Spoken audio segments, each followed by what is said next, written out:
Assalamualaikum warahmatullahi wabarakatuh. Halo teman-teman, bagaimana kabar kalian hari ini? Semoga kalian semuanya baik-baik saja ya. Nah, selamat datang kembali pada mata kuliah kurikulum pembelajaran ekonomi. Apakah kalian sudah siap mempelajari materi kali ini? Semoga kita semuanya dilancarkan oleh Tuhan untuk mempelajari materi pada kesempatan kita kali ini. Sebelumnya kita sudah mempelajari dasar filosofi dalam perkembangan kurikulum. Dari situ kita mempelajari apa saja kebutuhan dan apa saja yang kita miliki saat ini, sehingga kita bisa merumuskan dasar filosofi kurikulum yang paling tepat. Dari situ kita mempelajari apa saja kompetensi yang harus dimiliki oleh siswa ketika menyelesaikan proses belajar di dalam kelas tentunya. Nah, untuk kali ini kita akan mempelajari pengembangan kurikulumnya. Saya tekankan lagi, sebelumnya kita sudah mempelajari dasar filosofi pengembangan kurikulum. Setelah itu kita merumuskan kompetensi apa yang harus dimiliki oleh siswa setelah lulus, atau SKL kita sebutnya. Nah, saat ini kita mempelajari pengembangan kurikulum tersebut.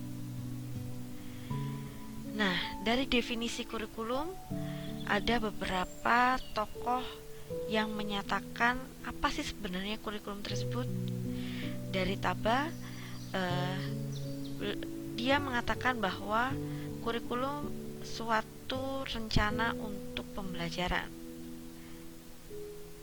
Sedangkan Casual and Campbell menyatakan bahwa kurikulum adalah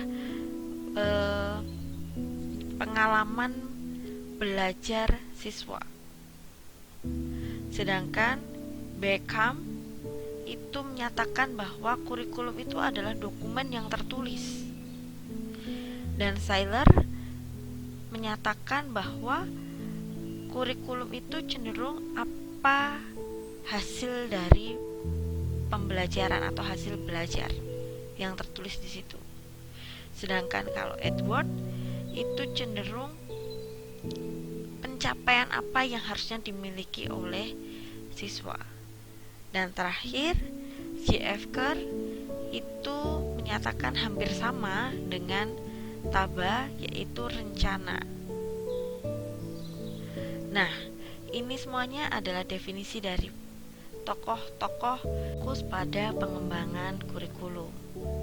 Nah, tapi di Indonesia sendiri dalam Undang-Undang Nomor 20 Tahun 2003 dalam Sistem Pendidikan Nasional Pasal 1 Ayat 19, kurikulum diartikan sebagai seperangkat rencana dan pengaturan mengenai tujuan, isi dan bahan pelajaran serta cara yang digunakan sebagai pedoman penyelenggaraan kegiatan pembelajaran untuk mencapai tujuan pendidikan tertentu. Nah, sebenarnya arti kurikulum ini yang tercantum dalam Undang-Undang Nomor 20 Tahun 2003 itu merupakan ringkasan dari tokoh-tokoh di atas tadi. Nah, ini merupakan susunan kurikulum yang paling terkenal saat itu, yaitu adalah saya ambil dari pandangan Tyler. Nah, kenapa sih kok pandangan Tyler ini paling terkenal saat itu? Karena dianggap susunan kurikulum menurut Tyler ini sangat linier, sehingga gampang untuk diikuti untuk mengembangkan kurikulum. Nah, dari si pandangan Tyler ini, pertama yang harus ditentukan adalah tujuan dari pendidikan itu sendiri. Apabila tujuan telah ditentukan, kemudian dipertanyakan bagaimana pengalaman-pengalaman belajar dirancang agar dapat dilaksanakan.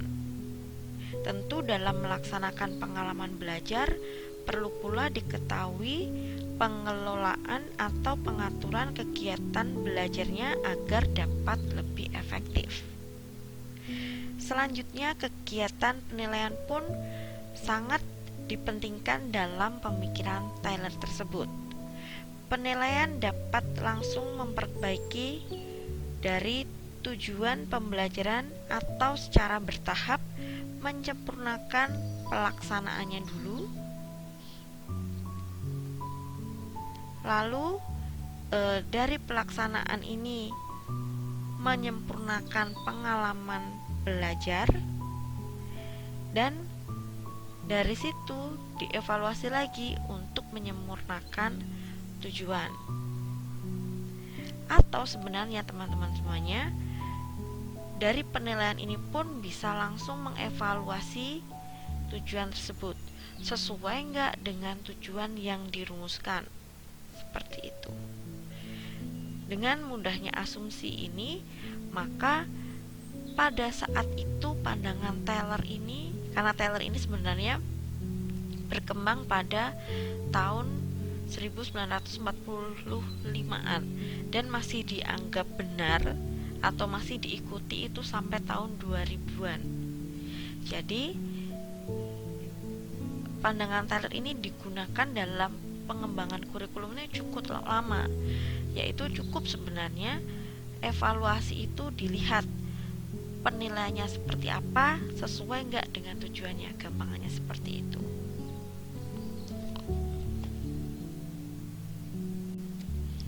Nah, selanjutnya ini adalah ringkasan kurikulum menurut para ahli tadi.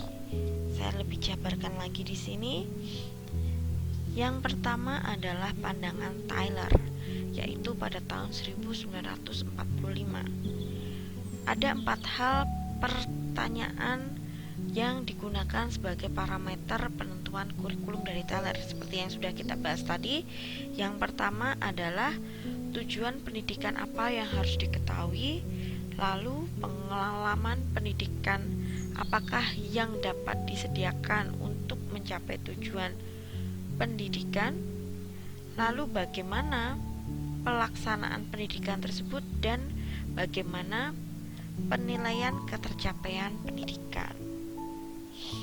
Nah, dari pendapat Tyler ini tadi disempurnakan oleh Taba pada tahun 1962. Nah, Taba menambahkan diagnosis kebutuhan dan seleksi konten.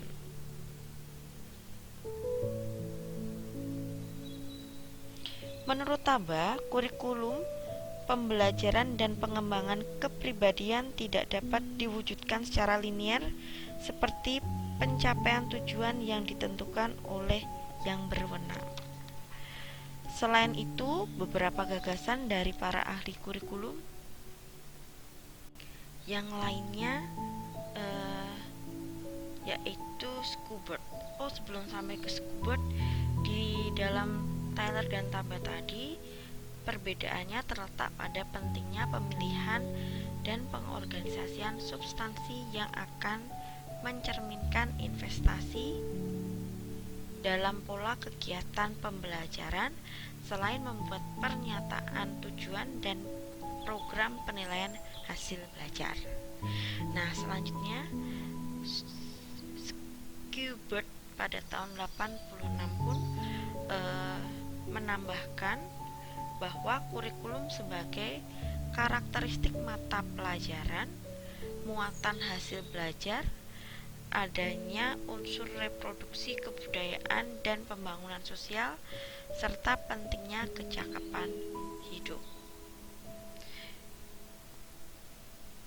Menurutnya juga, pemahaman tentang kurikulum merentang dari pemahaman sederhana kurikulum sebagai mata pelajaran ke kurikulum sebagai kecakapan hidup. Nah, kurikulum sebagai mata pelajaran merupakan pemahaman yang menghubungkan kurikulum dengan daftar mata pelajaran yang diajarkan.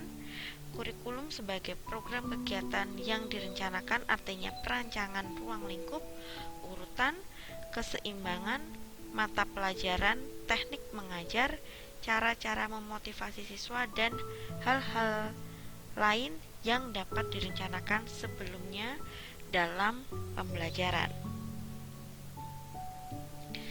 Nah, itu menurut Schubert.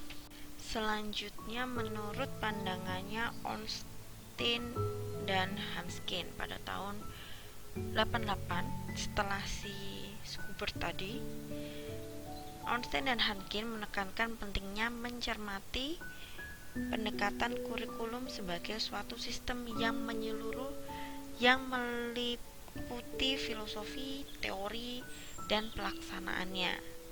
Sistem ini mencakup sistem behavioral,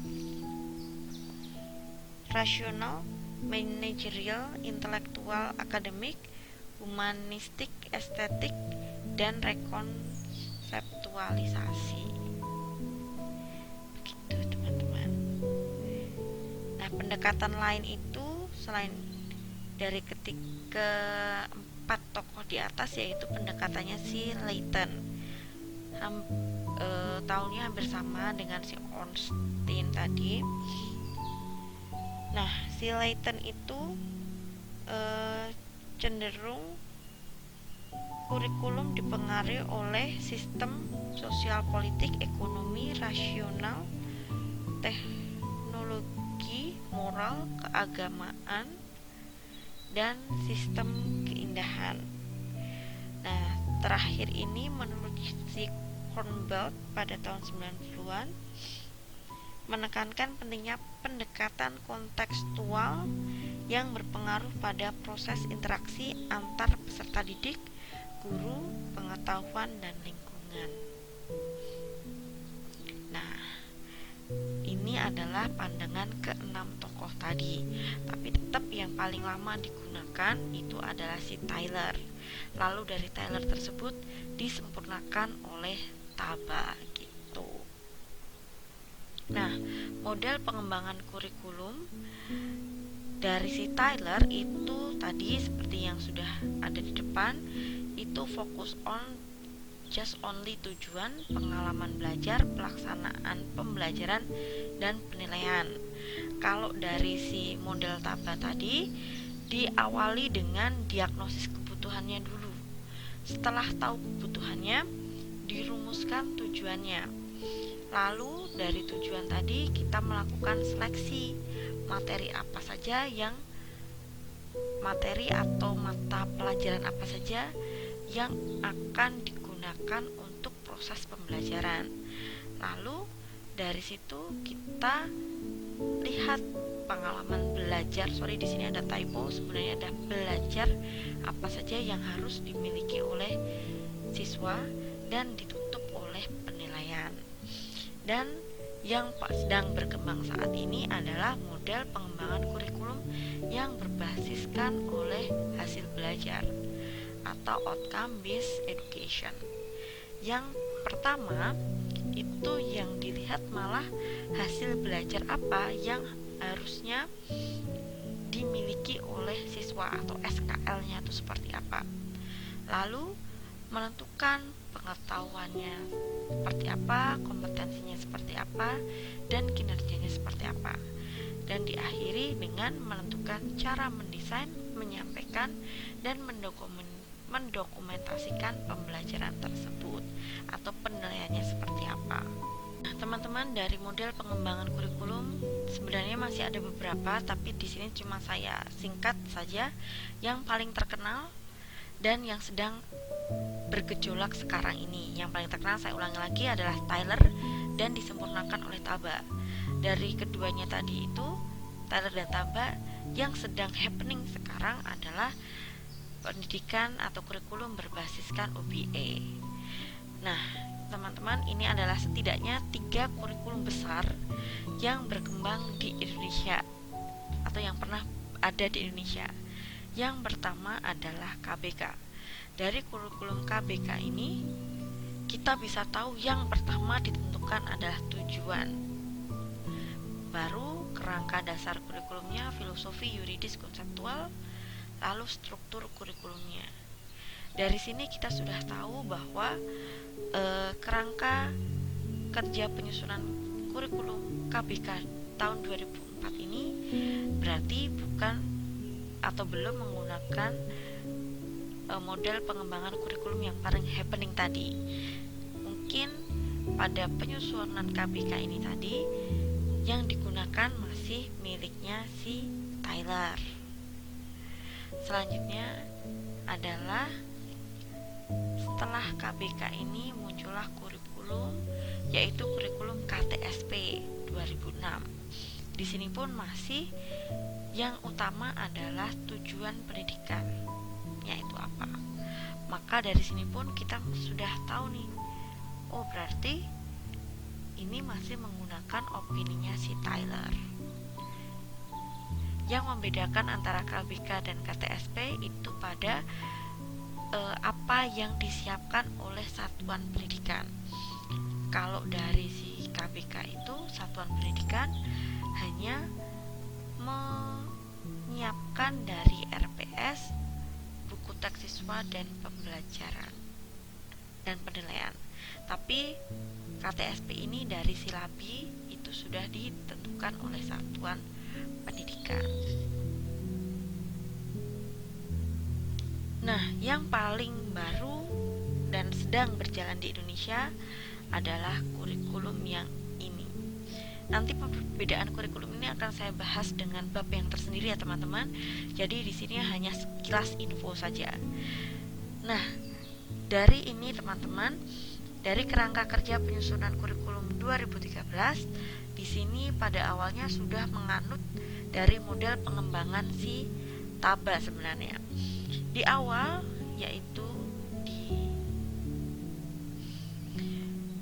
di kondisi sini menganut kebutuhan atau kok menganut sih, mendiagnosis kebutuhan dulu, lalu kesiapan siswa ini berarti ini kan masuk ke modelnya Taba. Tapi setelah itu teman-teman semuanya, yang dilihat adalah standar kompetensi lulusan atau hasil belajar. Maka ini sudah menggunakan prinsipnya UBE.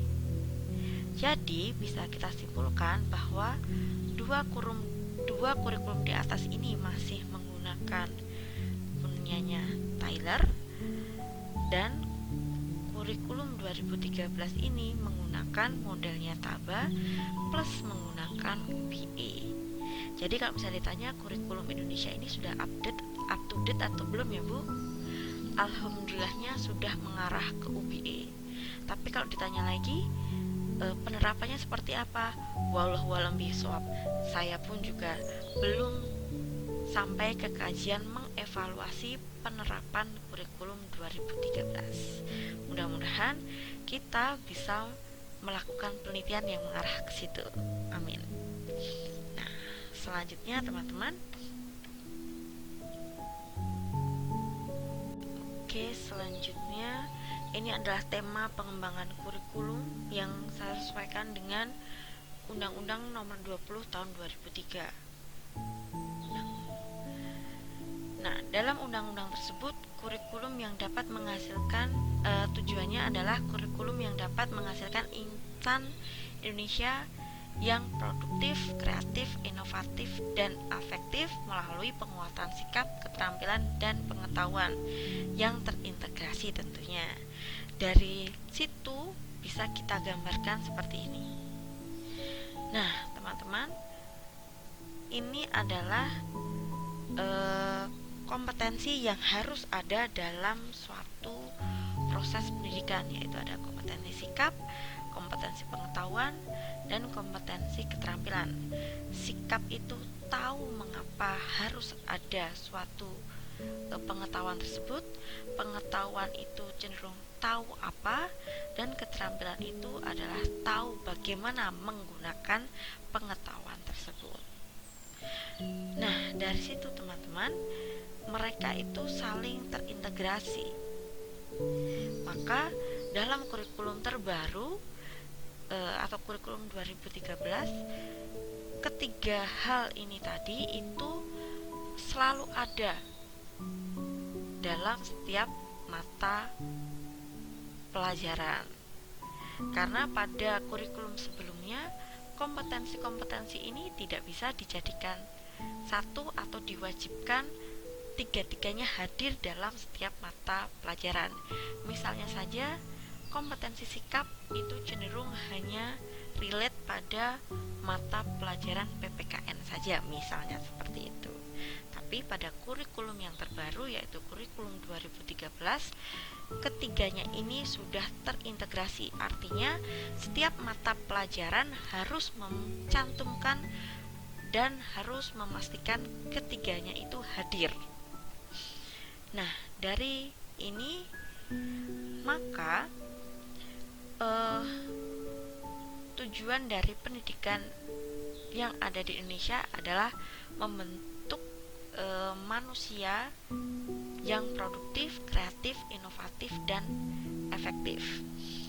Ini itu berdasarkan bahwa ada perubahan paradigma yang sudah kita bahas pada pertemuan yang pertama dulu, bahwa tidak semuanya penduduk Indonesia yang produktif itu merupakan aset bangsa, tapi hanya penduduk yang memiliki bekal saja yang menjadi aset bangsa.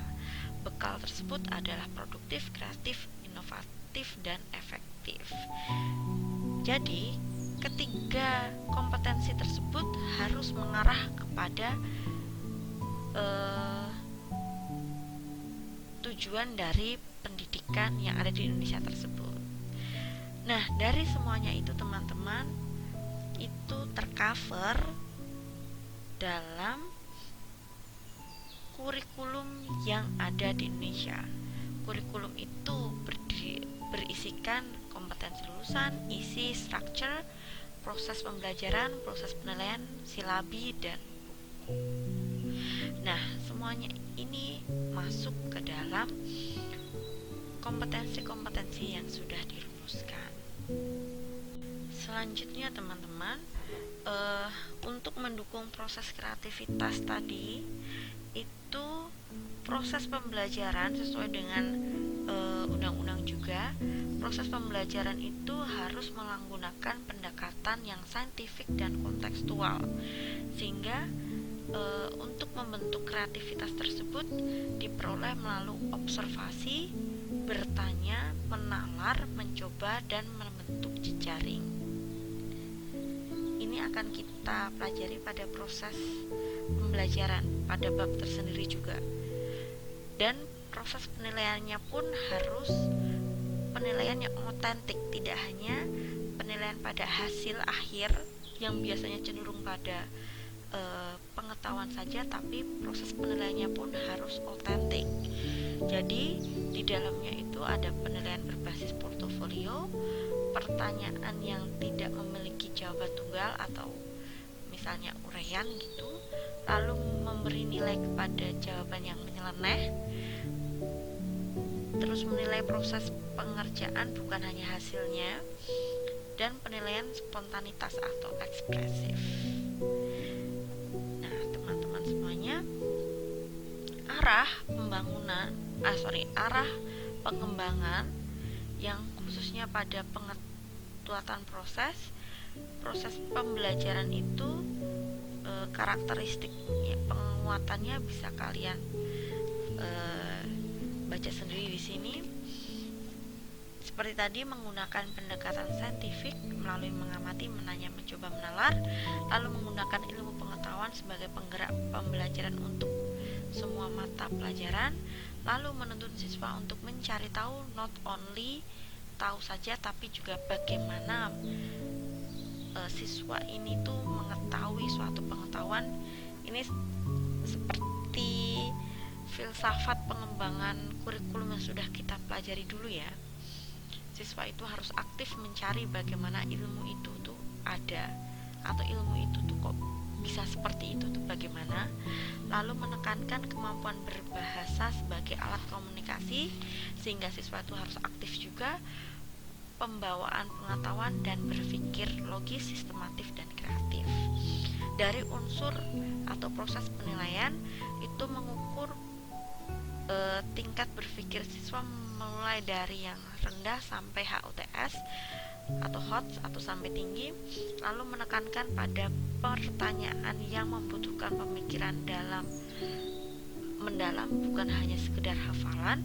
Lalu mengukur proses kerja siswa, tidak hanya hasil akhir dari pembelajaran siswa saja, lalu menggunakan portofolio pembelajaran siswa. Nah, selanjutnya adalah kerangka kerja pengembangan kurikulum. Nih, jadi teman-teman yang dari tadi mungkin bertanya-tanya, sebenarnya gimana sih Bu cara mengembangkan kurikulum? Nah, di sini ada jawabannya. Dimulai dari peserta didik atau siswa. Siswa ini ketika bersekolah tentu mengikuti proses pembelajaran. Dari proses pembelajaran ini akhirnya adalah membentuk lulusan atau siswa yang berkompeten. Kompeten di sini itu adalah menjadi pribadi yang beriman, bertakwa, berakhlak mulia. Di dalamnya adalah pembelajar yang sukses. Sukses di sini artinya adalah tidak pernah berhenti belajar. Lalu menjadi individu yang percaya diri, warga negara yang bertanggung jawab, serta berkontribusi dalam peradaban yang efektif. Lalu teman-teman, peserta didik ini yang dinilai apanya atau yang dilihat apanya, yaitu dari segi psikologi. Psikologi itu apanya sih Bu? Yaitu dari segi kesiapan fisik, emosional, intelektual, dan spiritual. Nah, kalau misalnya dari proses pembelajaran ini yang dinilai adalah pedagoginya. Pedagogi itu apa saja Bu? Yaitu dari segi materi, metode penyampaian, dan metode penilaiannya dalam satu wadah. Lalu lulusan yang kompeten ini dinilai dari sosioekonomi dan culturalnya, yaitu dinilai dari kebutuhan individu, masyarakat, bangsa, negara, dan dunia, serta peradaban. Itu dalam satu wadah. Dari ketiganya tadi teman-teman dapat dirumuskan suatu kurikulum yang di dalamnya adalah SKL, struktur kurikulum, standar-standar, yaitu isi, proses, dan penilaian.